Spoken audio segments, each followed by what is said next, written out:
जैसे ही छोटू अपने कमरे से लाइव कर रहा था, अचानक उसके लाइव चैट में लिखने लगे, भाग जा भाई, कुछ तो गड़बड़ है।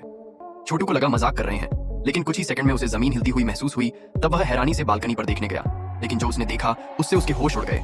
पूरी बिल्डिंग हिल नहीं रही थी, बल्कि नीचे हजारों लोग पागलों की तरह भाग रहे थे। गाड़ियां एक दूसरे से टकरा रही थीं और आग बबूला लोग एक दूसरे को नोच रहे थे। एक औरत ने अपनी बच्ची को चुप कराने की कोशिश की, लेकिन बच्ची ने ही पलटकर उसकी गर्दन काट डाली। छोटू का दिल जोर जोर से धड़कने लगा। तभी उसके दरवाजे के बाहर जोर जोर की चीखें और खटखट सुनाई देने लगी। उसने डरते हुए झांक कर देखा तो बाहर कोई नहीं था।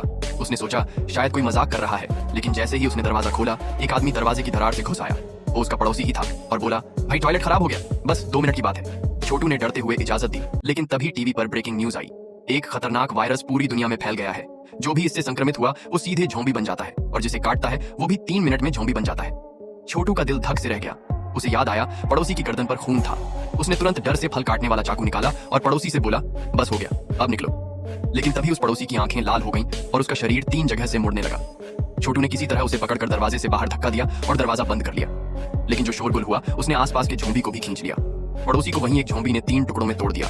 छोटू चुपचाप छुपा रहा, और जब सब शांत हुआ तो उसने फ्रिज लाकर दरवाजे पर अड्डा दिया।